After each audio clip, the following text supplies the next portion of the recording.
Okay, आज की class start करते हैं हम। We are starting with chapter called organizing start कर रहे हैं। तो again, as you already know, it is a easy topic for you. We have covered this in your 12th। थोड़ा सा इजी रहेगा। ऑर्गेनाइजिंग का मतलब क्या होता है? Same as it was earlier. Organizing का मतलब होता है how the things are to be done, किस तरीके से काम को करना है। That is called organization. That is work को किस तरीके से डिवाइड करना है, किसको कितना काम करना है, कब करना है, ये सारा ऑर्गेनाइजिंग में। मैनेजमेंट का एक एसेंशियल रूल होता है, एसेंशियल पॉइंट होता है ऑर्गेनाइजिंग। मैनेजमेंट का मतलब सबको पता है। Management mean getting the things done from other, दूसरों से काम करवाना। मैनेजमेंट के कुछ एसेंशियल फंक्शंस होते हैं, जिसमें सबसे पहला होता है प्लानिंग। प्लानिंग का मतलब होता है व्हेन यू फोरकास्ट। जब आप फोरकास्ट करते हो किसी फ्यूचर को, उसके बेस पे आप प्लानिंग करते हो, उसका प्लानिंग बोला जाता है। प्लानिंग के बाद में सबसे इंपॉर्टेंट फंक्शन आता है ऑर्गेनाइजिंग। प्लानिंग के बाद तो सेकंड इंपॉर्टेंट फंक्शन होता है ऑर्गेनाइजिंग। ऑर्गेनाइजिंग का मतलब क्या बताया हुआ हमें? ऑर्गेनाइजिंग का मतलब होता है आपको काम को किस तरीके से डिवाइड करना। फर्स्ट पैरा में अगर आप देखते हैं, सेकंड लास्ट लाइन में लिखा है, organization can be considered as a consisting of division of work among people and coordination of their activities towards some common objective। तो मैनेजमेंट का ही काम क्या होता है? To work towards the common objective. Management का खुद का काम क्या होता है? कॉमन ऑब्जेक्टिव के लिए काम करना मैनेजमेंट का काम होता है। अगर हम कॉमन ऑब्जेक्टिव के लिए काम करते हैं और उस काम करने के लिए कुछ स्टेप्स लेते हैं, उस स्टेप्स को मैनेजमेंट बोला गया, जैसे प्लानिंग, ऑर्गेनाइजिंग एक्सेट्रा। प्लानिंग का मतलब होता है बस आगे के लिए सोचना। ऑर्गेनाइजिंग का मतलब होता है जो सोचा था उसके ऊपर अब काम शुरू करते हैं, बट किस तरीके से शुरू करते हैं उसको थोड़ा थोड़ा बांट देते हैं, क्योंकि एक साथ सारा काम नहीं हो सकता और एक आदमी पूरा काम नहीं कर सकता। क्यों ना उसको थोड़ा थोड़ा बांट दिया जाए। ठीक है। So organization is in the formal sense, first line refers to the collective group of persons engaged in pursuing specified objective. Behavior of scientists and that socialists view organization as a comprising of human relationship in the group activity. It is referred to the social system encompassing all formal relations. Another way of looking at organization is considered as an essential function of management. Full stop. In the operational senses, organization can be considered as a consistent of division of work among the people and coordination of their activities towards the common objective. So basically, मतलब क्या है? Last line is important. It is a division of work among the employees to achieve the common objective. So what are the important steps in organization are? सबसे पहले तो काम को देखना, identification and classification of activities of enterprise consisting with its objective। मतलब सबसे पहले तो काम क्या है उसको सर्च करना। जैसे हमेशा एक चीज पहले होती है, गोल क्या आपका, गोल के बाद में आप उसको करने के तरीके ढूंढते हो, उसमें जो बेस्ट तरीका है उसको आप अडॉप्ट करते हो। तो उसी के ऊपर पूरा मैनेजमेंट घूम रहा है। सबसे पहले आपका आइडेंटिफाई, फिर जो कॉमन एक्टिविटीज है उनको क्या करना आपने? ग्रुप। समझ आया? अगर मुझे अकाउंट्स पढ़ाना है 10 बच्चों को, तो या तो मैं अलग अलग सबको पढ़ा सकता हूँ, तो बट वो ऑर्गेनाइजिंग ठीक से नहीं किया मैंने, क्योंकि मेरा टाइम वेस्ट ज्यादा हो रहा है। तो क्यों ना 10 बच्चों को एक साथ बिठा के पढ़ाऊं मैं। तो एक जैसी सारी एक्टिविटीज। सबसे पहले तो मैं अपना काम देखूंगा। मुझे देखना है कि मेरे पास अकाउंट्स है, मेरे पास लॉ है, मेरे पास मैनेजमेंट है। ये 3 सब्जेक्ट मुझे पढ़ाने हैं। तीनों में 10-10 बच्चे हैं। ठीक है। पहली पॉसिबिलिटी है कि मैं क्यों ना सब बच्चों को अलग अलग पढ़ाऊं। आपको 1-1 घंटा अलग से या आधा-आधा घंटा अलग से डेली का हाफ एन आवर करता हूँ। 30 बच्चे हैं, 15 घंटे पढ़ा रहा हूँ। समझ आ गया कैसे? 10 ऑर्गेनाइजिंग, 10 मैनेजमेंट, 10 अकाउंट्स, 10 लॉ। ठीक है। तो पहला ऑप्शन, हाफ एन आवर मुझे एक सब्जेक्ट को देना है एक बच्चे के लिए, तो कितना बनता है? 5 घंटे, 5 घंटे और 5 घंटे, आधा आधा घंटा सबका। बट क्या मैं इस 15 घंटे को 1.5 घंटे में निपटा सकता हूँ?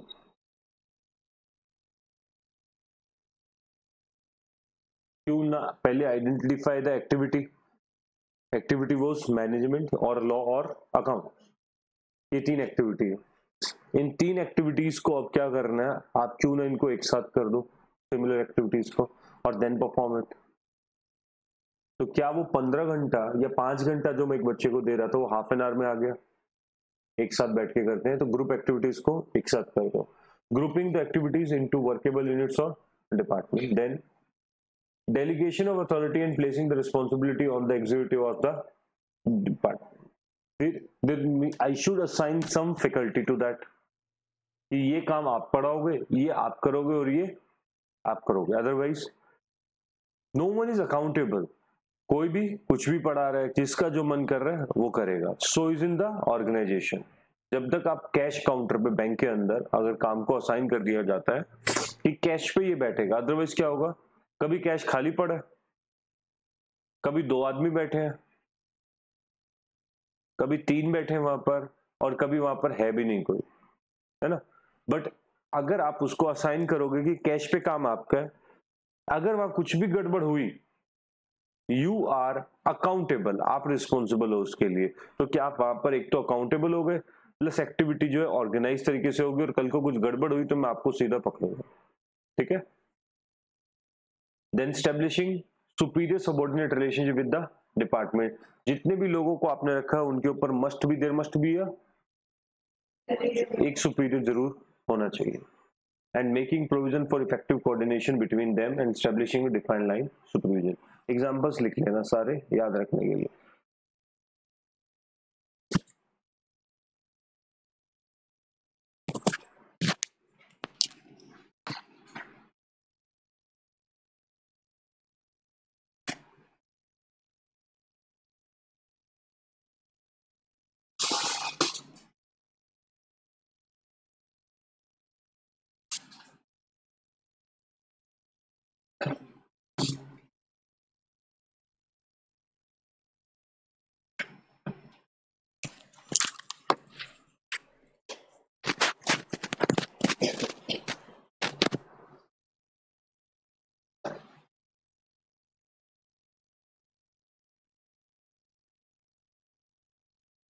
Done.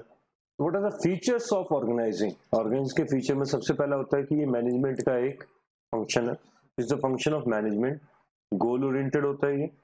Then it deals with the group efforts, क्योंकि टीम बन जाती है, यहाँ तक प्लानिंग जो है वो ग्रुप में नहीं होती है, ठीक है, बट ऑर्गेनाइजिंग ग्रुप के साथ काम किया जाता है। एंड ये इसका मेन फीचर उसका होता है फोरकास्ट प्लानिंग का, और इसका होता है डिवीजन ऑफ वर्क, ठीक है। And it establish authority responsibility. Authority responsibility cash वाला एग्जांपल दिया ना मैंने भी कैश काउंटर का। If I have given the authority to you, you are answerable to some work. अगर आपको कोई काम दिया गया तो आपको उसको जवाब अब देना पड़ेगा, ये वाली चीज है, ठीक है। Organizing leads to creation of organization structure which defines how tasks are divided and resources deployed. Organization structure is defined as set of formal tasks, formal reporting relationship, hierarchy wise हो गया ये। hierarchy समझते हो क्या होता है? Senior then junior etcetera, ये hierarchy हो गया। and design of system to ensure effective coordination of employees across the department. What are the features of organization? और इनके फीचर्स क्या है? सबसे पहला फीचर, चलो थ्योरी आपने पढ़ना, मैं समझाता हूँ क्या है। और इनका सबसे पहला फीचर होता है वर्क स्पेशलाइजेशन। मतलब the moment you divide the work, one person is working on some position, एक आदमी पोजीशन पे काम करता है। सर ऐसा ही तो होता है सब जगह, हमेशा ऐसा। ये धीरे धीरे इंडिया में होने लगा, पहले ऐसा नहीं होता था। पहले एक ऑफिस होती थी, उसके अंदर जो आदमी काम करते थे वो सब कुछ करते थे। जैसे फैक्ट्री में अगर आप काम कर रहे हो तो टाइम पड़ने पे आप बोझा भी ढो रहे हो, माने सामान भी कैरी कर रहे हो, आप काम भी लिख रहे हो, आप माल लोड करवाने भी जाते थे, गवर्नमेंट ऑफिस में भी जाते थे, और वहां के आप छोटे मोटे काम भी करते थे। और कोई भी काम करता था फैक्ट्रीज में, कोई भी, ठीक है। फिर क्या हुआ, चेंजेस आए, धीरे धीरे हमने अथॉरिटी रिस्पॉन्सिबिलिटी सिस्टम को समझा कि भाई बाद में ये होने लग गया कि हर कोई ये बोलता था मेरे को नहीं पता, मुझे नहीं पता, मुझे नहीं पता, मुझे नहीं पता। आंसर आता था कोई भी गलती होने पर, सर मुझे नहीं पता, ये मैंने नहीं किया, या फिर ये मेरा काम थोड़ी है। जैसे गवर्नमेंट ऑफिस में बाबू जॉब जिसको बोलते थे पहले, ठीक है, वो क्या होता था, वो हर चीज के लिए बोलते थे आप वो खिड़की पे जाओ, वो खिड़की पे जाओ, वो खिड़की पे जाओ, मेरे को नहीं पता, ठीक है। End of the day position was, काम नहीं होता था, जब उनसे पूछा जाता था कि ये काम क्यों नहीं हुआ, तो रिप्लाई आता था कि सर ये मेरा काम नहीं है, ये तो इसका काम है, क्योंकि उसको असाइन नहीं था वो। आया समझ? बट अगर जब हमने एक आदमी को एक काम असाइन कर दिया, अगर उस काम में गलती हुई तो अब वो आंसरेबल है, ठीक है। ये तो हो गया असाइनमेंट। अभी सबसे बड़ी चीज इस असाइन करने के साथ साथ एक और अच्छी चीज हो गई, वो हो गया कि वो उस काम के अंदर स्पेशलाइज हो जाएगा। कैसे? अगर एक आदमी को कैश पे बिठा दिया आपने कि तुम डेली कैश काउंटर पे बैठोगे, what is happening actually over here now, कि वो आदमी कैश के काम के अंदर एक्सपर्ट होता जा रहा है। क्लियर? तो क्या वर्क स्पेशल ऑर्गेनाइजेशन से स्पेशलाइजेशन आती है? ऑर्गेनाइजेशन से स्पेशलाइजेशन आती है डिवीजन ऑफ वर्क होने की वजह से। तो आप लिख सकते हो because of division of work. Theory पढ़ने का टाइम दूंगा, उस टाइम पढ़ लेना।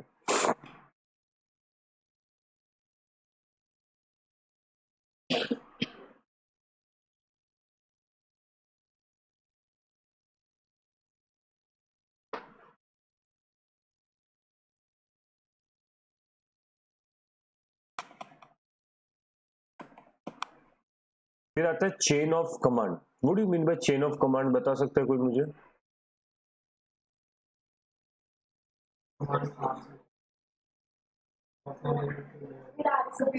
Hierarchy, superior subordinate relationship. Chain of command का मतलब क्या होता है? सर हर एक चीज जुड़ी हुई है, अगर एक भी जगह प्रॉब्लम हुई तो पूरे सिस्टम में प्रॉब्लम होगी और सबको पता, इमीडिएटली पता चल जाएगा। चेन ऑफ कमांड का मतलब होता है कि कमांड जो है वो हायरार्किकल कमांड बनी हुई है। अगर टॉप कोई भी एक आदमी, ये नहीं है कि वो सबसे ज्यादा सुपीरियर है, सब कुछ उसी के हाथ में, टॉप मैनेजमेंट भी आंसरेबल है, टॉप मैनेजमेंट भी आंसरेबल है यहाँ पर। In organization structure, chain of command refers to company's hierarchy of reporting relationship. For example, manager to top senior manager to assistant vice president to vice president, manager को labor, assistant manager के नीचे team leader के नीचे team, ऐसे hierarchy है। तो सबसे पहले team leader, assistant manager, senior manager, assistant vice president, top management. क्या ये चेन ऑफ कमांड है? पूरी की पूरी हायरार्की वाइज, राइट। अगर असिस्टेंट वाइस प्रेसिडेंट को, एवीपी को, नीचे सबसे ज्यादा टीम जो है उससे कुछ बात करनी है तो वो डायरेक्ट बात नहीं करेगा, वो किसके थ्रू करेगा? चेन के थ्रू करेगा, उनको मैसेज देगा। और कहीं ना कहीं डिसएडवांटेज है ये भी है। आपने पढ़ा होगा कि इस टाइप के ऑर्गेनाइजेशन में वेस्टेज ऑफ टाइम बहुत होता है, फॉर्मल, और इनफॉर्मल में फास्ट होता है। ग्रेप माइन कम्युनिकेशन सुना नाम किसी ने? Grapevine communication, informal communication, वो फास्ट होता है, और ये फॉर्मल होने की वजह से, इसमें चेन ऑफ कमांड की वजह से थोड़ा सा स्लो रहता है, ठीक है। And then authority, responsibility and delegation. What is authority, responsibility and delegation? That is, authority है, आपको responsibility relationship पता है, पावर मिली है तो उसके अकॉर्डिंग आपको responsibility भी मिलेगी। authority and responsibility. What is authority? कोई बता सकता है authority वर्ड का मतलब क्या होता है? authority को, authority का मतलब होता है पावर, ऑर्डर देने की पावर। बेसिक अथॉरिटी का मतलब होता है पारा, काम करने की power, right? Okay. It is describe the right of manager to command subordinates. एक राइट है, एक अधिकार है। जैसे बैंक मैनेजर है, उसके पास अधिकार है कि वो बैंक में किस तरीके से क्या काम करवाना चाहता है, उस पर्टिकुलर ब्रांच में वो कर सकता है। तो ये उसके पास क्या है? बेसिकली अथॉरिटी, ये as authority. Authority is also the right of manager to make the decision, and to act or not to act depends upon deems fit on accomplishing certain objective. Authority means उसके पास power तो है, but उसको use करना, उसको काम लेना या नहीं लेना, अल्टीमेटली किसके हाथ में?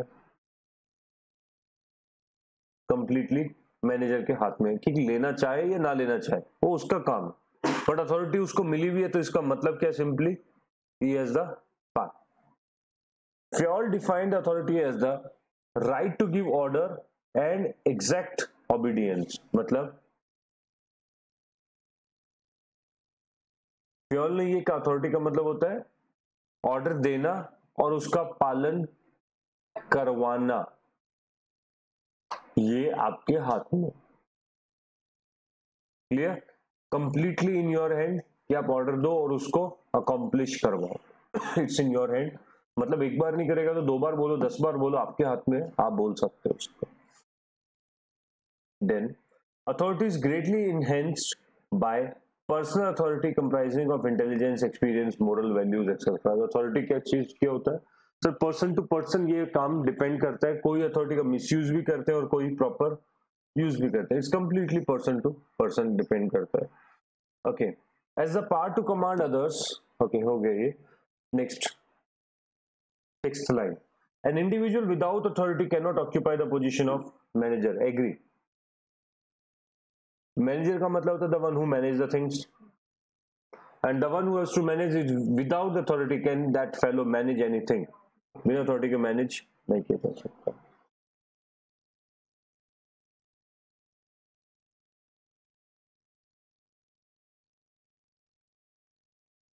It is the authority that makes the managerial position real and vests in him as the power as much as the subordinate secure necessary compliance. In an organization with the chain of superior subordinate relationship, authority acts as a binding force and provides a basic for responsibility. See, जिन organization में chain बनी हुई है उनमें authority basically होता है क्या, binding. किसके ऊपर? एक चेन है सुपीरियर सबॉर्डिनेट की, दैट इज अथॉरिटी बेसिकली. ऊपर वाला नीचे वाले को, नीचे वाला उसके नीचे वाले को बोलता है. Anyone who can tell what is delegation of authority? Delegation of authority, business studies. Authority को डिफरेंट लोगों के बीच में डिवाइड कर देना. Delegation of authority, and it should be as per the responsibility और not. Delegation of authority should be as per the responsibility or not. You can't give more responsibility and less authority. Statement is correct or wrong?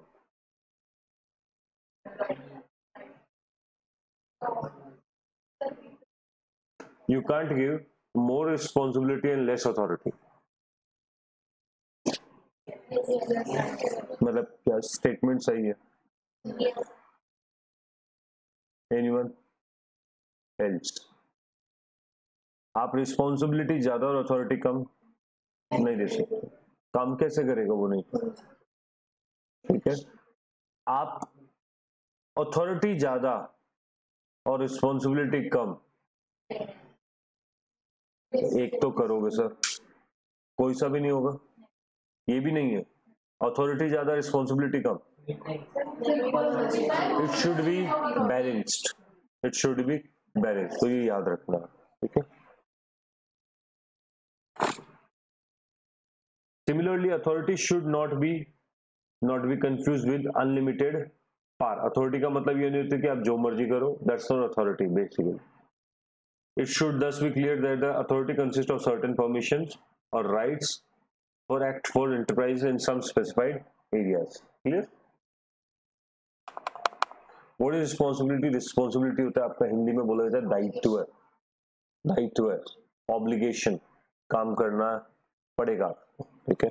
Very often we hear the statement like delegating responsibility, carrying out responsibility, discharging a responsibility, possessing responsibility. Such statements are pointed to act that responsibility is a term clogged with variety of meanings in the field of management. It is frequently described as an obligation on the part of manager to perform task himself. Those who accept the task should be held responsible for their performance as well. जो लोग कोई भी काम लेते हैं तो वो अपने काम के लिए रिस्पॉन्सिबल भी होने चाहिए. The basic essence of responsibility is obligation. However, in the context of hierarchical relationship in the organization, responsibility may well be described as the obligation of subordinates to perform the duty or task assigned to him. Responsibility should then be construct in relation to a person and no other object. मतलब simply ये है कि balance होना चाहिए, person to person differ भी करती है ये.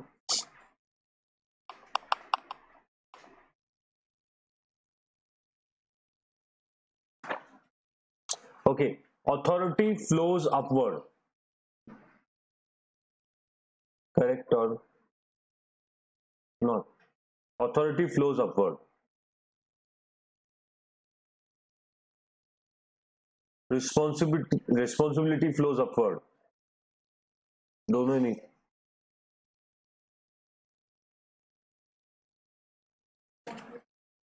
Responsibility flows upward. Sure. Authority flows downward. Authority flows downward. ऊपर से नीचे आ रही होती है. Responsibility flows upward. Okay. Where is responsibility exactly upward. देखिए ये लिखा ना,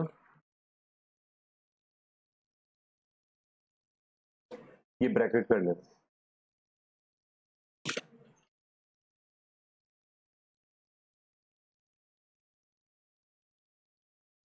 क्लियर. नेक्स्ट एक टर्म आता है अकाउंटेबिलिटी.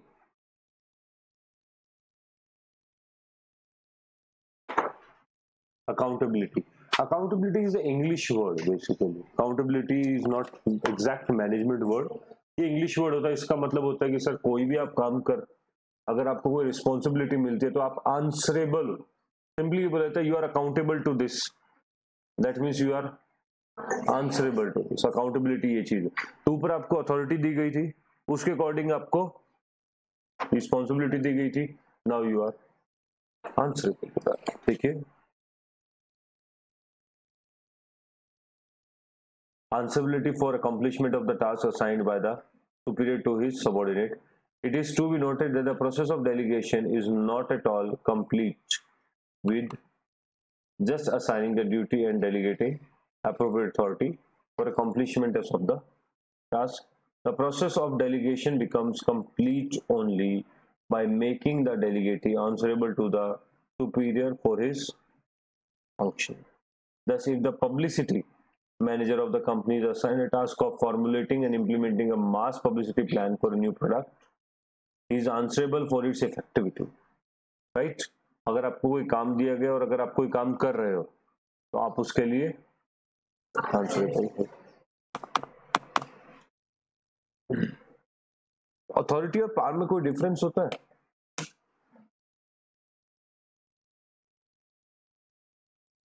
This is 100% same. ये कुछ डिफरेंस है, सोच के देखो. Authority and power.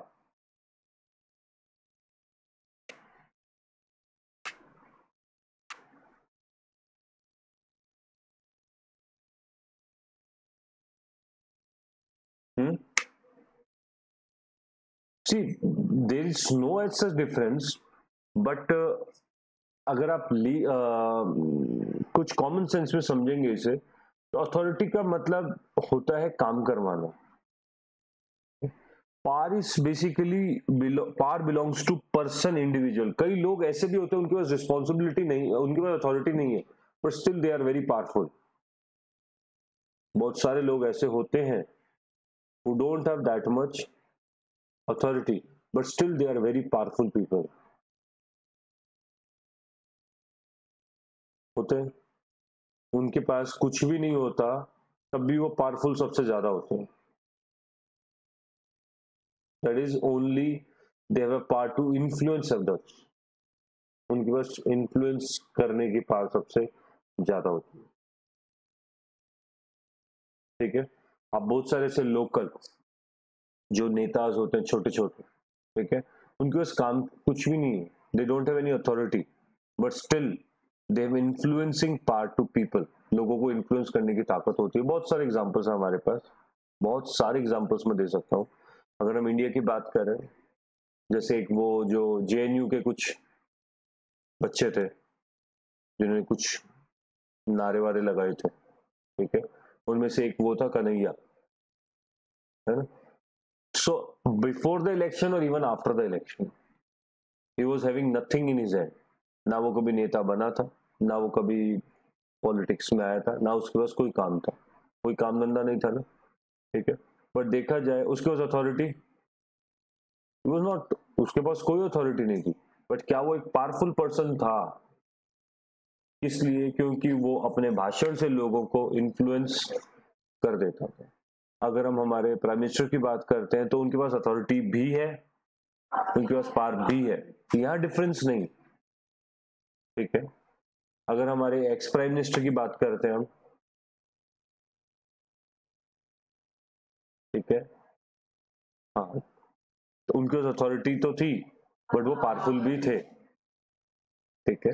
एंड अगर हम बहुत सारे ऐसे और भी बहुत सारे लोगों की बात कर सकते हैं who has the authority but they are not at all powerful. और बहुत सारे ऐसे लोग होते हैं जिनके पास अथॉरिटी नहीं है फिर भी वो पावरफुल बड़े जबरदस्त होते हैं.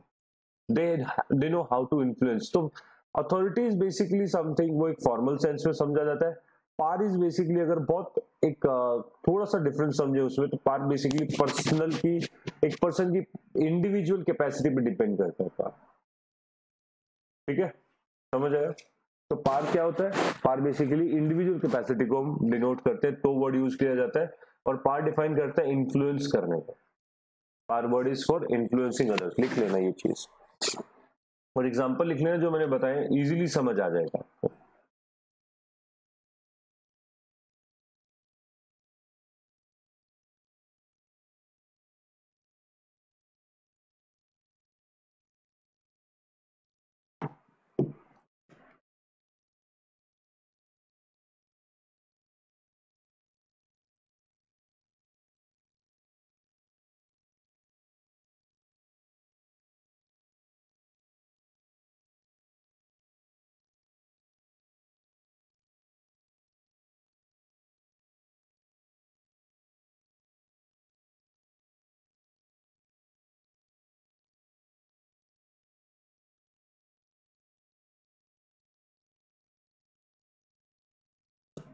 Done.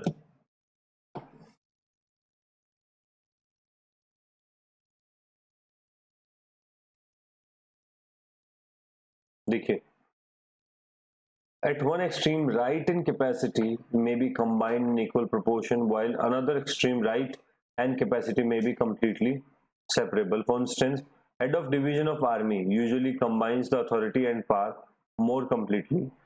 On the other hand, the foreman of printing press may have authority over skilled subordinates, but may not be able to wield power that is equally over them in the view of subordinates. Superiority of skills. Hence, one should consider authority and power. उनके अंदर आपको hand in hand चलते हैं ये दोनों, और जरूरी नहीं कि हैंड इन हैंड चले, ये अलग भी हो सकती है, बट डिपेंड करता है. जैसे जो फॉरमैन होता है, फॉर एग्जांपल मशीन पे कुछ लेबर काम कर रही है, उनके ऊपर एक सुपीरियर काम कर रहा है. जरूरी नहीं कि उनकी उस सुपरवाइजर के पास वो स्किल्स हो जो लेबर के पास है, बट स्टिल उसके पास वो अथॉरिटी है, बट उसके पास काम करने की पावर नहीं है. वो चीज नहीं है, उसको इन्फ्लुएंस नहीं कर सकता, बिकॉज उसको आता नहीं. बेस्ट एग्जांपल जो मैंने आपको इंडियन पॉलिटिकल सिस्टम का दिया था, बिना अथॉरिटी के भी आप बहुत कुछ कर सकते हो, just because you have the power. और बिना पावर के भी, जैसे फॉर एग्जांपल मुकेश अंबानी, उसके पास कोई अथॉरिटी नहीं है इंडियन गवर्नमेंट में इंटरफेयर करने की, बट उसके पास पावर बहुत है इंडियन गवर्नमेंट को इंटरफेयर करने की. समझ आ गया? अब वो कैसे पावर वो नहीं पता, बट पावर बहुत है. ठीक है.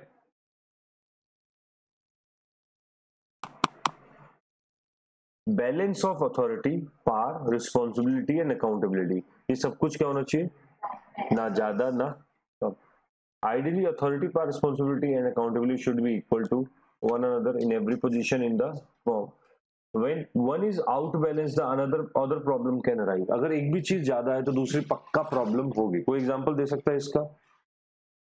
कि अगर मान लीजिए अथॉरिटी ज्यादा है मिसयूज, अगर आपकी रिस्पॉन्सिबिलिटी ज्यादा है, ओवरबर्डन, काम नहीं कर पाएगा वो इतना ज्यादा, ठीक है। अगर आपकी अकाउंटेबिलिटी ज्यादा है,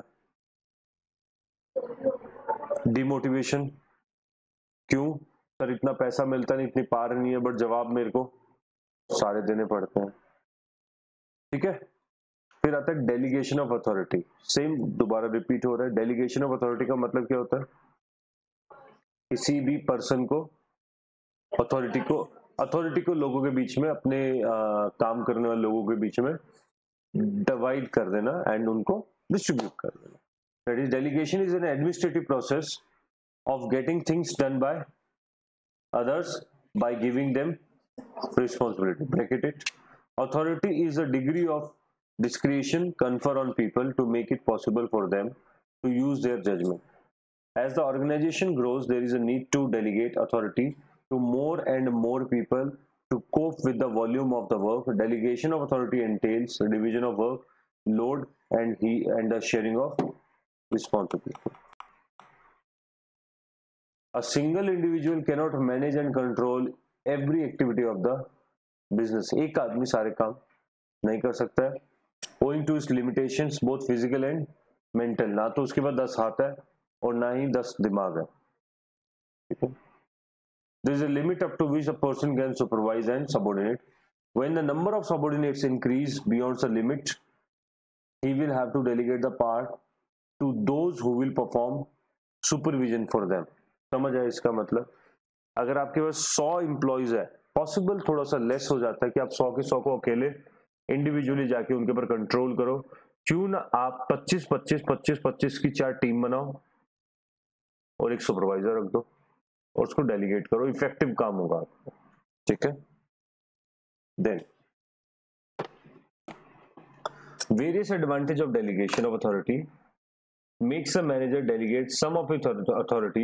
A clearly defined authority responsibility help the manager in maintaining healthy relationship with the subordinate. क्यों सर, अगर आपको अथॉरिटी और रिस्पॉन्सिबिलिटी क्लियरली डिफाइंड है, आपको पता है कि मेरा काम ये है और मेरी पार ये है, कल को कॉन्फ्लिक्ट्स नहीं होंगे। नहीं तो आप उसको कहोगे ये काम तो तेरा था, होगा मुझे बताया ही नहीं गया। डेली बेसिस पे कॉन्फ्लिक्ट्स होने आपके, डेली लड़ाइयां, काम आपका था, आप बोलोगे काम आपका था, वो कहेगा मुझे क्या पता मेरा काम है, मेरा काम नहीं है ये रोज लड़ाई स्टार्ट होगी। इससे कॉन्फ्लिक्ट दूर होते हैं अगर क्लियरली डिफाइंड हो तो। Delegation is basic administrative technique essential for management of business enterprises. No organization can ever function if the authority is not delegated. Delegation के बिना काम नहीं हो सकता। While delegating authority, the manager does not delegate responsibility. Next, what are the barriers of delegation? Delegation क्यों नहीं करते हो आप ज्यादातर? Why not delegation is being done? बहुत ही easy है। सबसे पहला, delegate करने के बाद में एक डर रहता है, fear of loss of power।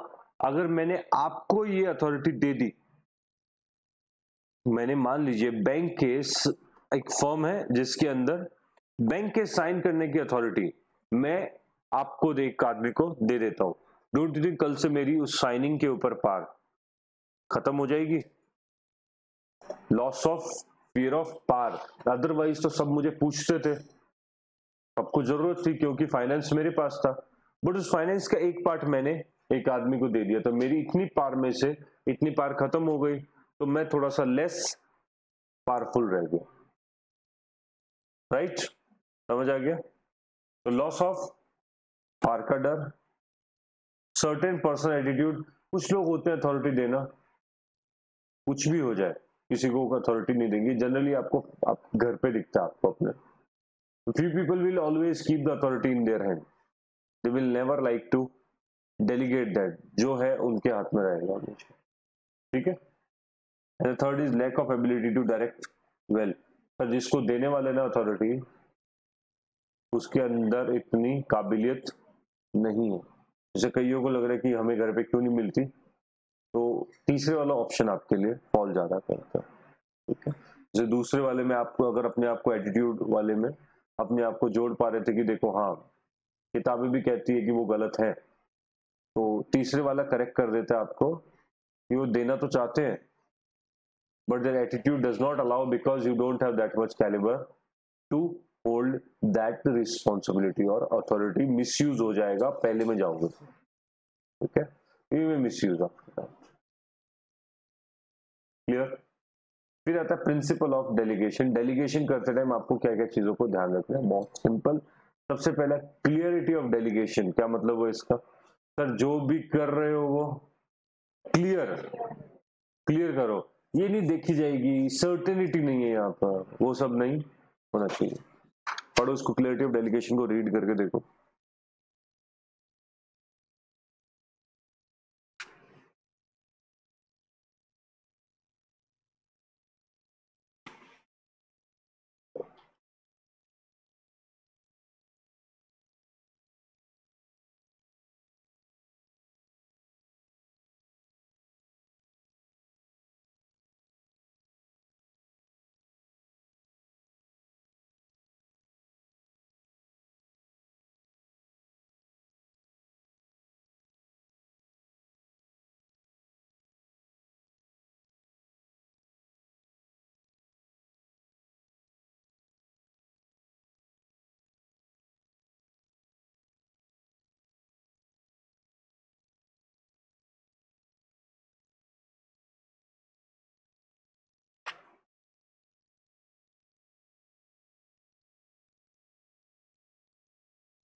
ठीक है, सेम है। क्लियरिटी ऑफ डेलीगेशन का मतलब क्या होता है? सर जो काम दिया जा रहा है वो क्लियर होना चाहिए, उसको सिंपल इंग्लिश वर्ड्स है सारे। सेकंड आता है आपका delegation to be consistent with the result expected. Simply delegation is should be as per the responsibility. जो आपको उससे एक्सपेक्टेड है कि इतना काम हो, उतनी आप उसको अथॉरिटी दे दीजिए। फॉर एग्जाम्पल, अगर आप चाहते हो कि एक भी अपराधी ना रहे, आप पुलिस से एक्सपेक्ट करते हो कि कोई अपराध, कोई भी क्राइम ना हो, तो सर उनको पार तो दो शूट करने की, कि कोई भी अगर आदमी है ऐसा करे तो सीधा शूट कर सकते हो आप उसे, ठीक है। आप उनको वो पार तो देते नहीं और एक्सपेक्ट करते हो कि वो काम ठीक से करे, तो वो पॉसिबल नहीं है। आगे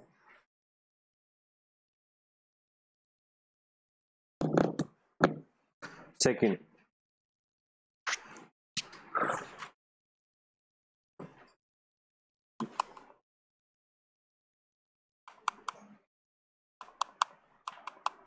third, responsibility can not be delegated. Agree? Responsibility delegate नहीं की जा सकती। मतलब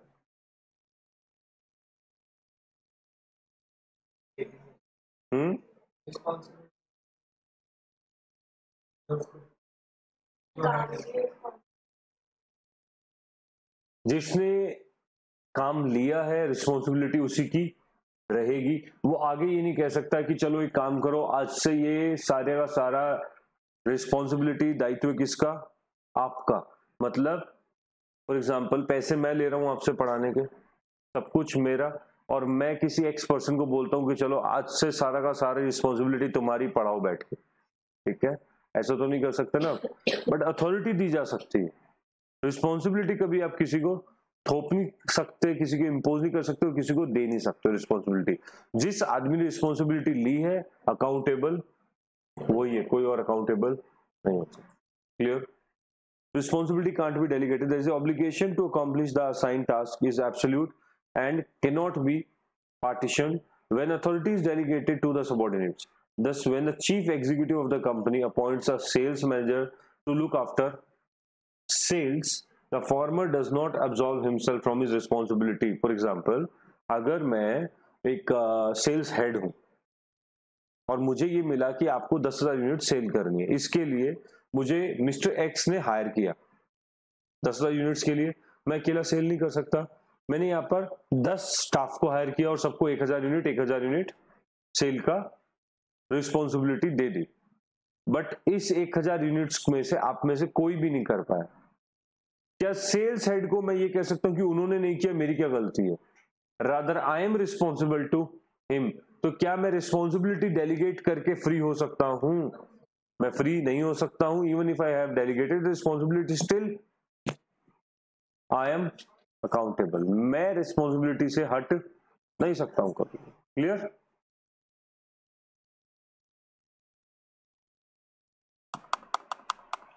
parity of authority and responsibility, क्या मतलब होता है इसका? Balance between authority. सिंपली अगर आप इसका वन लाइन आंसर मांगते हैं, इसका मतलब होता है balance between authority and responsibility, जो हम पहले डिस्कस कर चुके हैं। अथॉरिटी ज्यादा, रिस्पॉन्सिबिलिटी कम। मिसयूज, रिस्पॉन्सिबिलिटी ज्यादा, authority come. Overburden, demotivated, less effective, less efficiency, which will lead to an accomplishment, and बाद में वो ऑर्गेनाइजेशन छोड़ के चला जाएगा। ऑब्वियसली जॉब छोड़ के जाएगा क्योंकि वो काम ऐसे नहीं कर सकता। ठीक है, then expectation exception principle, a manager can delegate authority to the subordinates to relieve himself of the overload which he thinks can be passed on, in order to push down process of decision making as near as source of information and action as possible. In such cases, it is expected that the recipient of authority shall make the proper use of it and make all the decision falling within the scope of authority. Only in exceptional cases, when he fails to make the decision at his level, he should refer to the manager for higher up consideration of decision. यही तो होता है, आपको सारे काम दे दिया, authority दे दी, responsibility दे दी, अब आप अपने लेवल पे काम करो। बट अगर आप किसी लेवल पे काम नहीं कर पाते हो तो आप उसको हायर लेवल पे रेफर कर सकते हो कि मुझे इस चीज का, यही तो होता है। अब जब कहीं सरकारी ऑफिस में काम करने जाते हो, कोई भी कॉन्फ्लिक्ट या कोई दिक्कत है तो वो क्या कहते हैं, मेल डाल दो, हम हायर अथॉरिटी से परमिशन लेंगे इसके लिए। बट परमिशन तो उनके पास भी होती है ना, बट फिर भी जहां उनको डर लगता है कि कॉन्फ्लिक्ट है, लॉस ऑफ जॉब हो सकता है, ऊपर से परमिशन लेगो, कल को कुछ भी गड़बड़ हुआ तो हम कहेंगे सर परमिशन आपने दी थी, आप मुझे नहीं निकाल सकते क्योंकि आपने किया ये काम। ठीक है, एक्सेप्शन प्रिंसिपल बता रहा हूं मैं बेसिकली ये कि आप कब कब अपने काम के लिए अकाउंटेबल नहीं होते हैं, कब कब नहीं होता है। अगर आपने हायर अथॉरिटी को रेफर करके डिसीजन ले लिया तो आप अपने काम के लिए लायबल नहीं होंगे। ठीक है, then by delegating a part of authority to subordinate, the manager does not absolve himself from responsibility। जो भी मैंने आपको बताया था कि एक पार्ट अगर उसने आप ये दे भी दिया, क्या वो उस रिस्पॉन्सिबिलिटी से फ्री हो सकता है? मिस्टर एक्स ने मुझे सेल्स में हायर किया था 10,000 के लिए, मैंने आगे हायर किया 1,000 के लिए, क्या मिस्टर अगर नहीं सेल हुई, हु इज रिस्पॉन्सिबल, यू और मी? मी, आई एम रिस्पॉन्सिबल, आप नहीं हो अभी भी responsible, I am responsible to the company.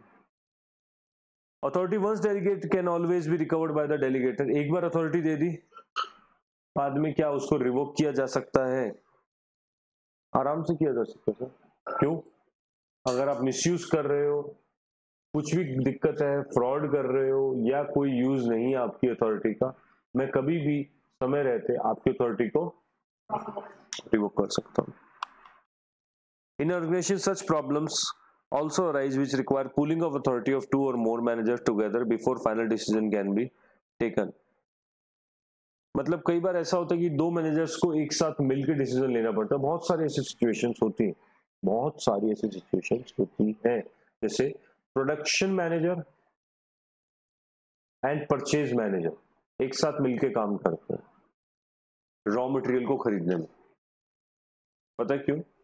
Production manager कहता है कि मुझे रिक्वायरमेंट है 100 यूनिट रॉ मटेरियल की, और परचेज मैनेजर उसको जाके परचेज करता है उसके मेमो के साइन के ऊपर। प्रोडक्शन मैनेजर साइन करके देता है कि रिक्वायरमेंट इतनी है, तो जाके परचेज मैनेजर उतना पास करता है और उसको परचेज करता है।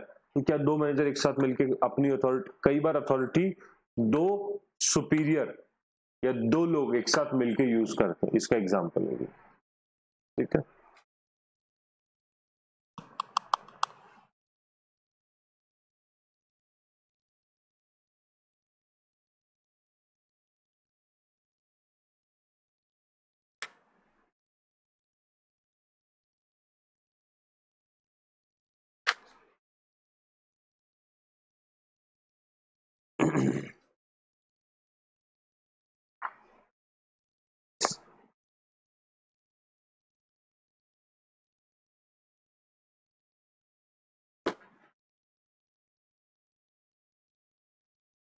प्रिंसिपल ऑफ फंक्शनल डेफिनेशन मतलब सिंपल, जो फर्स्ट 10 मिनट्स में देखा हमने, ऑर्गेनाइजेशन का मतलब क्या होता है, activities to be divided into group, similar activities को एक साथ ग्रुप्स में डिवाइड कर दो, that is to develop departments, departmentation activity must be grouped together to facilitate the accomplishment of goal, and the manager of each subdivision must have authority to coordinate its activities with the organization as a whole. Simple क्या मतलब होता है, delegation का एक और rule है, वो कहता है प्रिंसिपल ऑफ फंक्शनल डेफिनेशन, मतलब similar activities should be grouped together and the manager who is looking after this particular group should have the authority to coordinate it with the whole organization. पूरे का एक crux है, ठीक है, लिख भी लिया करो साथ में।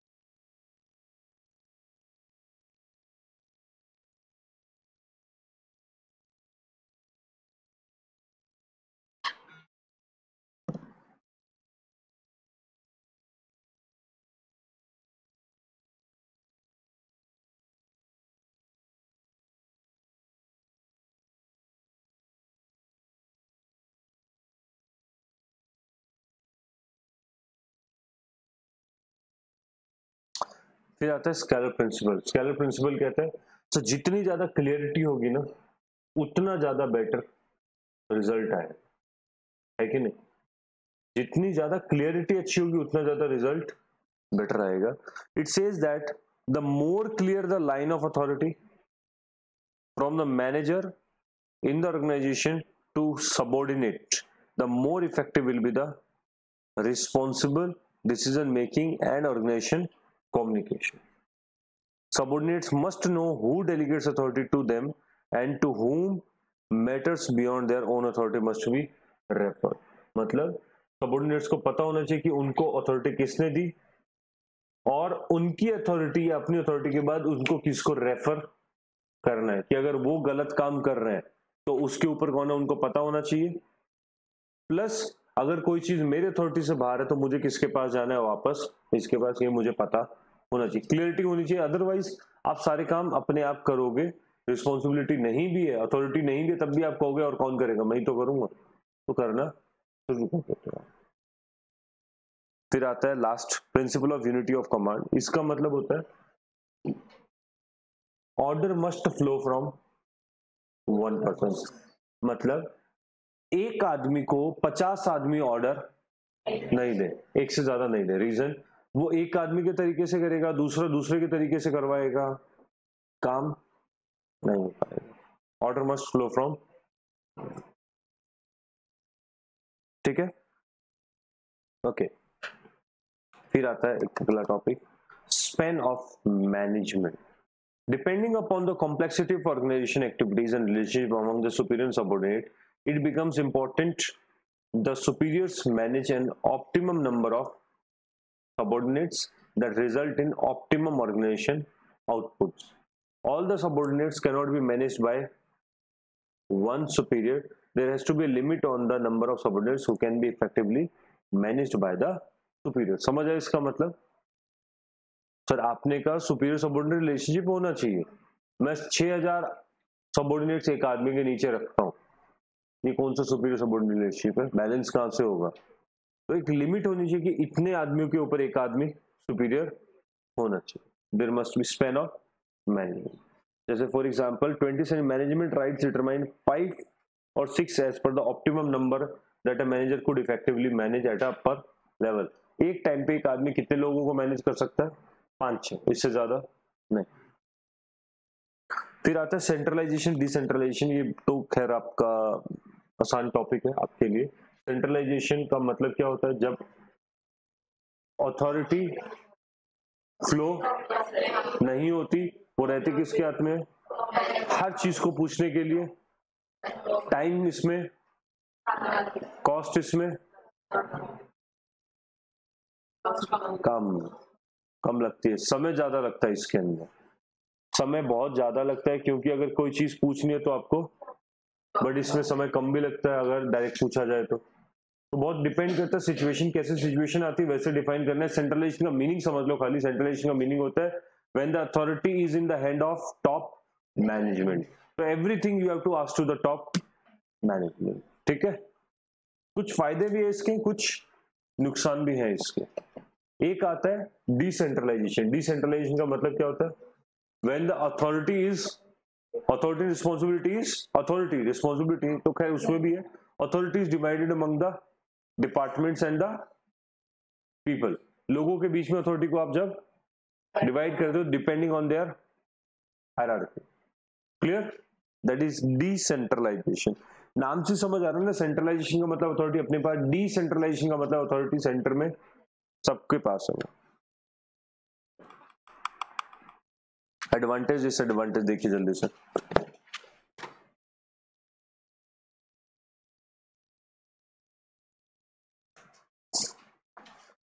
Decentralization makes for quick decision and improve quality of decision by pushing decision making closest to the situation। जो आदमी जिस सिचुएशन पे बैठा है वही समझ सकता है ना बेटर डिसीजन, तो क्विक होगा इसमें क्योंकि लेना उन्हीं को है। सर मेरे पास अथॉरिटी है, मुझे डिसीजन लेना है तो क्विकली ले लेता हूं मैं, और सबसे क्लोज में हूं सिचुएशन के, मैं समझ सकता हूं, तो बेटर डिसीजन आएगा। Decentralize help to improve effectivity of manager, development of self reliance, उनके अंदर एक कॉन्फिडेंस आएगा क्योंकि डिसीजन वो लोग ले रहे हैं अभी। ठीक है, then decentralization of the management is yet another advantage of demarcation.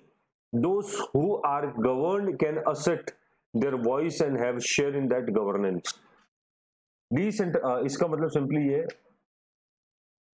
those who are governed can assert their voice and have a share in that governance, मतलब सेंस ऑफ बिलोंगिंगनेस। अगर आपको लगता है कि ये मेरा किया हुआ काम है, ये रिस्पॉन्सिबिलिटी मेरी थी, डिसीजन मैंने लिया, you have belongingness in that organization, कि यहाँ पर मेरी सुनी जाती है, मैं भी यहाँ पर एक लेवल रहूं, मैं भी एक लेवल है मेरा, अदरवाइज तो मैं एक छोटू। What is the difference between chhotu and a manager in a organization which is centralized? क्यों? तो सेंट्रलाइजेशन में छोटू को भी टॉप से पूछना पड़ता है और मैनेजर को भी, कोई डिफरेंस दोनों में नहीं।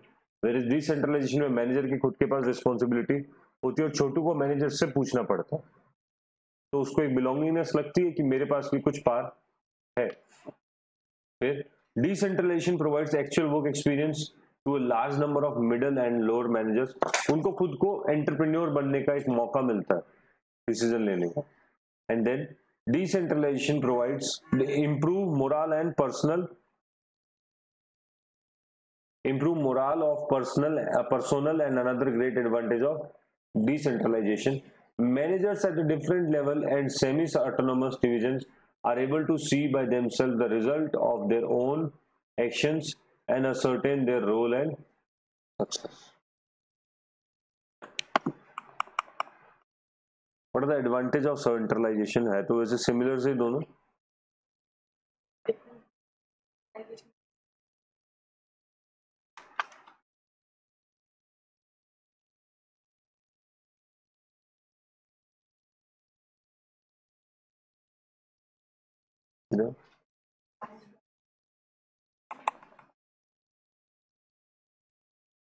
इसमें कौन सी वाली लाइन? पूरा सेंट्रल, अभी मैं बोल के बताया ना, सेंट्रलाइजेशन का मतलब क्या होता है,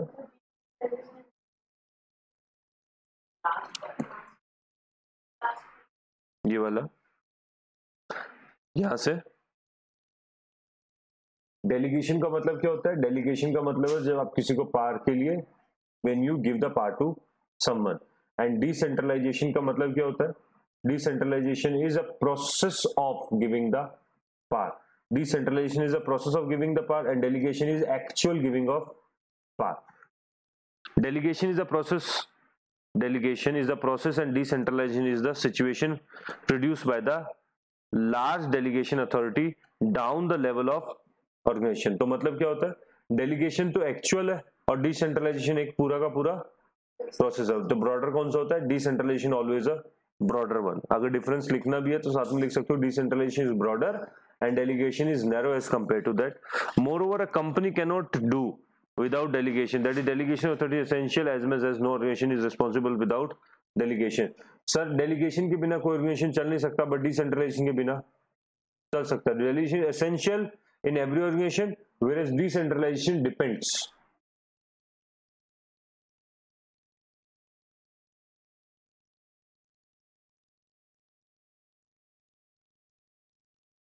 ठीक है. Delegation is possible without decentralization, but decentralization is not possible without delegation. Agree? Delegation decentralization के बिना हो सकता है.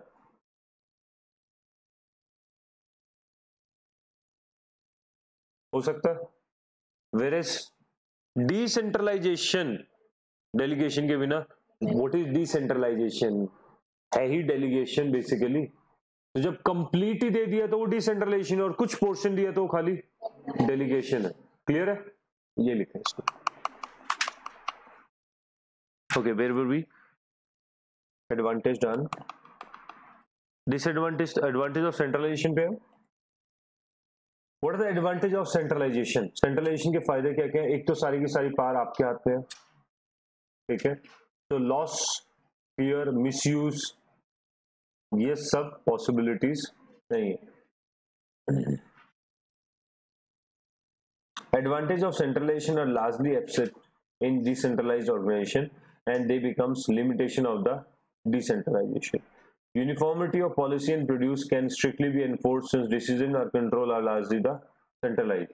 सारी की सारी पॉलिसी सेम होगी पूरे ऑर्गेनाइजेशन में. तो ये क्या है? सेंट्रलाइजेशन है, क्योंकि एक आदमी ले रहा है डिसीजन. अदरवाइज 10 मैनेजर अलग अलग टाइप के डिसीजन लेते हैं अपनी टीम के लिए. फिर आता है centralization helps to eliminate overlapping और डुप्लीकेट एक्टिविटीज. दस द ऑफ कोर्स सेंट्रलाइजेशन से डुप्लीकेट एक्टिविटीज, ओवरलैप होना थोड़ी सी कम हो जाती है. रीजन मीन एक ही आदमी तो सारा काम कर रहा है, तो ओवरलैपिंग नहीं होती. Centralization helps in fuller utilization of talent, ऐसा क्योंकि एक आदमी को पता है कौन सा कितना यूटिलाइज हो रहा है, तो वो उसको ज्यादा लेवल पे यूटिलाइज करने के पॉसिबिलिटीज रखते हैं.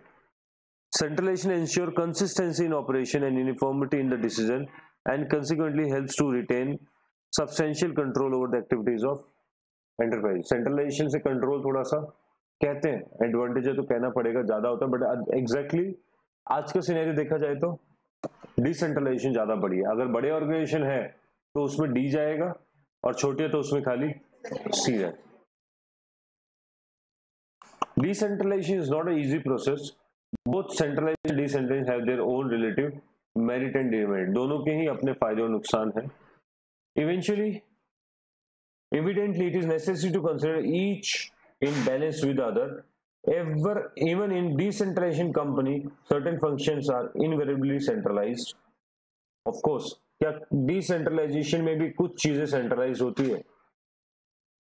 क्या टॉप मैनेजमेंट सब कुछ दे देता है? क्या मैनेजर सब कुछ सबऑर्डिनेट को दे देता है? वो भी तो सेंट्रलाइजेशन ही है, उनके पास जो अथॉरिटी है. Moreover, some tasks cannot be decentralized. Thus, compulsions of trade unions, corporate law, finance, well force as a company to centralize such activities. मतलब फाइनेंस का पूरी की पूरी पार किसके पास रखो? सेंट्रलाइज, टॉप के पास. परचेज टॉप के पास. सेल आप करो, परचेज हम करेंगे. पता है क्यों? रॉ मटेरियल परचेज करने में घपला, स्कैम हो सकता है रॉ मटेरियल परचेज में, तो परचेज अपने पास रखो, फाइनेंस को अपने पास रखो. What are the factor determining degree of decentralization? Decentralization किस पे डिपेंड करता है? कितना करना, कैसे करना, ये किस पे डिपेंड करता है? फैक्टर्स.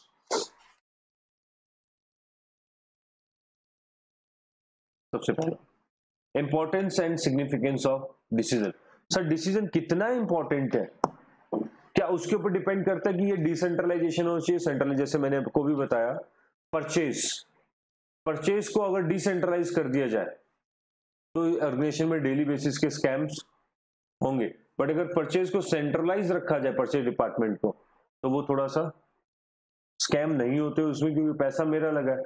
मैं मैक्सिमम ट्राई करूंगा कि उसको स्क्रू करके और नेगोशिएट करके रॉ मटेरियल की परचेज करो.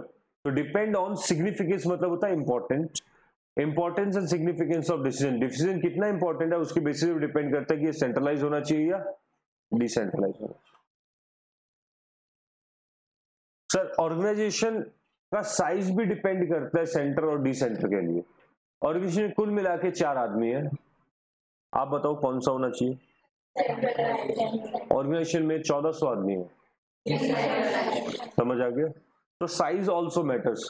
3-4 आदमी है जिसमें वही फैमिली वाले लोग काम कर रहे हैं, तो सेंट्रलाइज ही होगा ना। Management attitude and philosophy. Sir अगर मैनेजमेंट का एटीट्यूड ये है कि सब कुछ हमारे हाथ में रहेगा, तो उस केस के अंदर डिसेंट्रलाइजेशन पॉसिबल। तो attitude also makes difference in centralization and decentralization. जैसे वही सेम डेलीगेशन को अभी लिया है डिसेंट्रलाइजेशन में, डेलीगेशन में पढ़े था एटीट्यूड विल मैनेजमेंट के एटीट्यूड पे डिपेंड करता है कि डेलीगेशन करें या ना करें, वैसे डिसेंट्रलाइजेशन करें या ना करें मैनेजमेंट के एटीट्यूड पे डिपेंड करता है। बहुत सारे ऐसे कंपनीज है जिसमें आपको मिलेगा कि बड़ी कंपनीज है तब भी वो पूरी की पूरी सेंट्रलाइज है, आज भी डिसीजन उनका टॉप मैनेजमेंट एक ही या 2 आदमियों के हाथ में है, क्योंकि वो आगे इसको देना नहीं चाहते। इंडिया में बहुत है जो छोटे जितने भी डेवलपर्स होते हैं, कंस्ट्रक्शन वाले builders, maximum middle level builders बोल रहा हूँ, ना छोटे ना बहुत ज्यादा बड़े, मिडिल या अपर लेवल, अपर मिडिल के केस में जितने भी डेवलपर्स होते हैं, कॉन्ट्रैक्टर्स होते हैं, सारे डिसीजन ये खुद लेते completely, whether it's a finance, purchase, sale, जैसे प्लॉट खरीदना है, प्लॉट बेचना है, ठीक है, जो भी है सब कुछ किसके हाथ में रहता है? ये सारा टॉप मैनेजमेंट के हाथ में। बट उन कंपनीज के अंदर बहुत सारे लोग काम कर रहे हैं। मिडिल लेवल फर्म्स जितनी भी है, जितने भी मिडिल, अगर हम कहते हैं कि डी मॉल में बहुत सारी फर्म्स हैं, हमारे काफी सारी जगह हम देखते हैं, वो सारी की सारी इसमें डिपेंड करते हैं मैनेजमेंट एटीट्यूड एंड फिलॉसफी। उनके यहाँ डिसेंट्रलाइजेशन हो सकता है क्योंकि 10 से 20 आदमी काम करते हैं वहां पर, तो आप डिसेंट्रलाइज कर सकते हो। बट पेमेंट से लेके, परचेज से लेके, सेल्स से लेके सब कुछ टॉप मैनेजमेंट के हाथ में। वही बताते हैं किसको कितनी सेल होनी है, सेल भी वही करते हैं, पेमेंट कहां से उठानी है, कितनी उठानी है, किस रेट पे बेचना है, सब कुछ उनके हाथ में होता है। तो बेसिकली अपर मिडिल जो सेगमेंट, अपर मिडिल जो ऑर्गेनाइजेशंस है, वहां पर ये मैनेजमेंट का एटीट्यूड डिफर करता है, क्योंकि वो चाहे तो कोई सी एक चीज या 2 चीज एटलीस्ट डिसेंट्रलाइज कर सकते हैं, बट दे डोंट डू, वो कुछ भी उसमें डिसेंट्रलाइज एक्चुअली काम वाली चीजें तो ऑफिस वाली तो डिसेंट्रलाइज वो कुछ भी नहीं करते। और कोई एग्जांपल किसी को आगे समझ सेंट्रलाइजेशन में? जैसे स्वीट शॉप जो होती है, मिठाई की दुकान अच्छी, वो कभी भी कंप्लीट सेंट्रलाइजेशन में नहीं जाती, क्योंकि उनके लिए क्वालिटी बहुत बड़ी चीज है, ठीक है। Without naming, let me tell you one of the good sweet shop of the Delhi, good मतलब जिसको हम टॉप पे रखते हैं 1-2 में, उनका मालिक खुद जाके हर एक चीज को टेस्ट करता है, फिर वो सब जगह डिस्ट्रीब्यूट होती है, बिकॉज उनकी प्रेफरेंस है क्वालिटी। वो ये चीज किसी और को भी तो दे सकता है, बट खुद की पर्सनल वो उनकी एक फीलिंग है कि मुझे खुद को टेस्ट करना है, मुझे ही करना है, तो दैट्स मैनेजमेंट्स एटीट्यूड, ठीक है। कंट्रोल टेक्निक्स,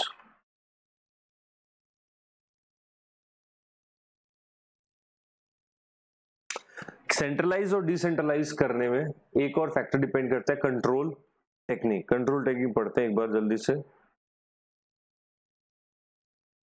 सर मैं डिसेंट्रलाइज तो कर दूं सब कुछ, बट मेरे पास, अगर मैंने आपको डिसेंट्रलाइज कर लिया तो मेरे पास कंट्रोल करने को कुछ भी नहीं है आपको, I cannot control you after that.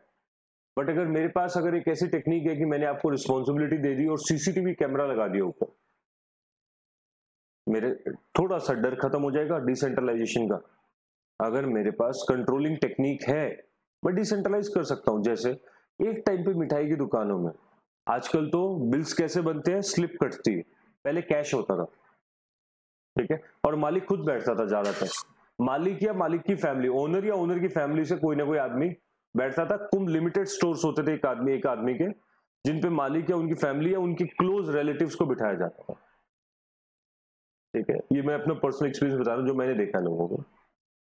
But धीरे धीरे आया कंट्रोल टेक्निक्स आई, मशीन्स आ गई, जिससे कि सीसीटीवी आ गया, तो उन्होंने क्या किया, और भी ब्रांचेस खोली, मालिक अब कोर एक्टिविटी पे ध्यान देता है, और वहां पर उन्होंने एम्प्लॉयज बिठा दिए, कैश में डीलिंग बंद कर दी, और उन्होंने बोला हर एक चीज का बिल बनेगा, स्लिप बनेगी, और इवनिंग में वो रिकंसाइल हो जाता है कि इतना पैसा आया और इतने के बिल्स है, या बिल ज्यादा है, बिल के बिना काउंटर से आपको कोई पेमेंट मिलेगी नहीं, कोई भी सामान मिलेगा नहीं, ये क्लियर है, राइट। तो बिल तो इतने के हैं और कैश इतना है, इसका मतलब आपने गड़बड़ की है, ये डिसेंट्रलाइजेशन करना ठीक नहीं है, पर डेली बराबर आ रहा है तो हो सकता है। तो एक फियर ऑफ लॉस खत्म हो गया, यहां पर आगे समझिए, एग्जांपल लिख सकते हो।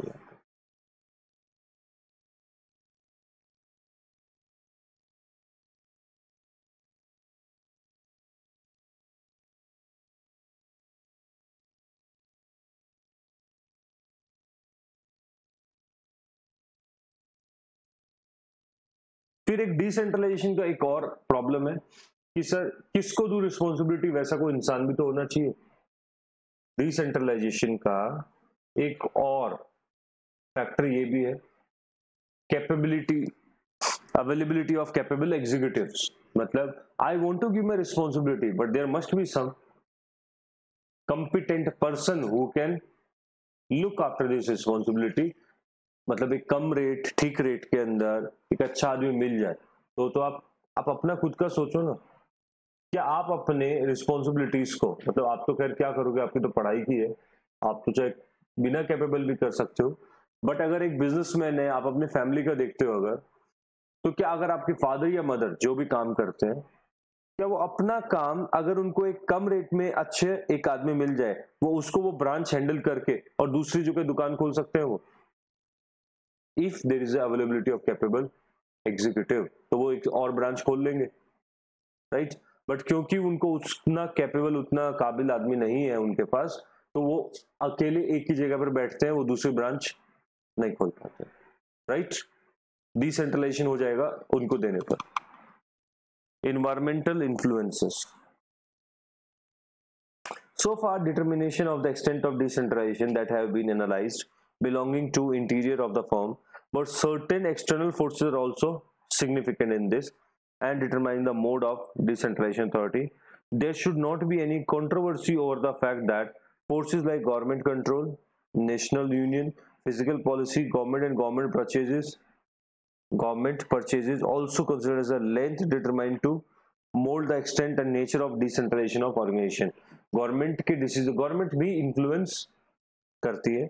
In fact these forces on many occasions deter, मतलब prevent the management of the enterprises to delegate authority down to echelon, since many aspects of functions are virtually controlled by such external forces। Says for example, when raw material is subject to government allocation, when the raw material is subject to government allocation, the extent of authority that can be given to purchase and factory managers is really a point of argument कि उनको कितनी authority दें हम। Likewise, if the pricing of any product is subject to regulation, hardly any authority could be given the sales manager to exercise the assert।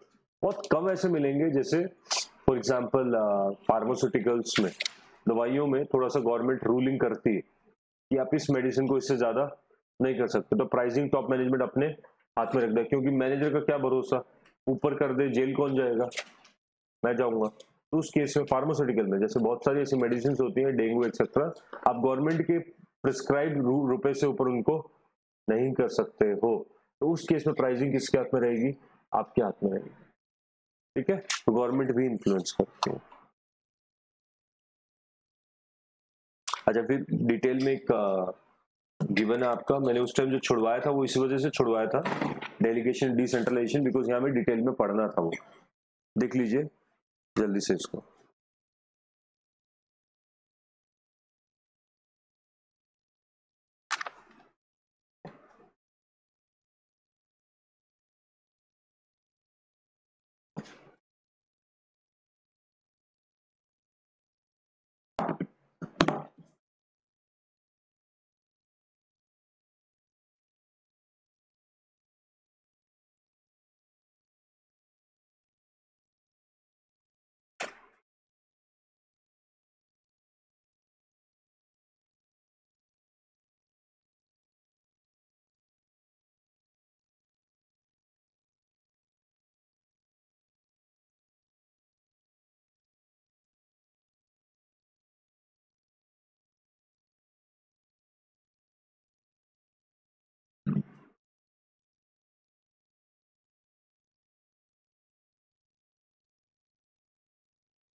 कोई सा point नहीं आया, समझ जल्दी से बता।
पढ़ लिया?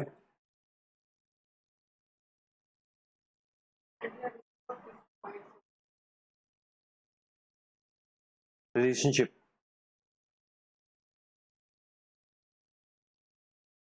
सेमी ऑटोनोमस का मतलब होता है अपने डिसीजंस। एक तो होता है ऑटोनोमस, ऑटोनोमस का मतलब होता है कंप्लीटली अपने डिसीजन खुद लेना, ठीक है। जैसे कोर्ट होते हैं, ऑटोनोमस बॉडी होती है, वो अपने डिसीजन खुद लेते हैं, कब खुलेंगे कब बंद होंगे, कैसे काम करना।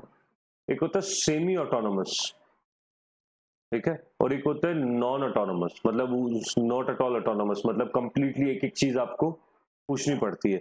वेरी सेमी ऑटोनोमस का मतलब क्या होता है, कुछ डिसीजंस आप अपने आप ले सकते हो और कुछ डिसीजंस आपको पूछने पड़ते हैं, और डिसेंट्रलाइजेशन में यही होता है, जो आपको अथॉरिटी दे दी तो आप अपने आप ले सकते हो, और जो थोड़ी सी एक्स्ट्रा है वो आपको हमेशा बार बार पूछना पड़ता है, दैट इज ऑटोनोमस, ठीक है।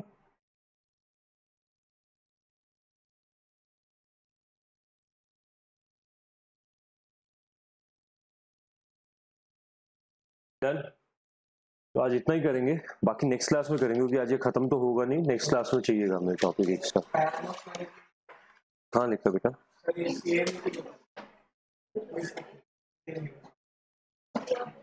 ठीक है। नेक्स्ट क्लास लंबी जाएगी, आज जल्दी छोड़ा है।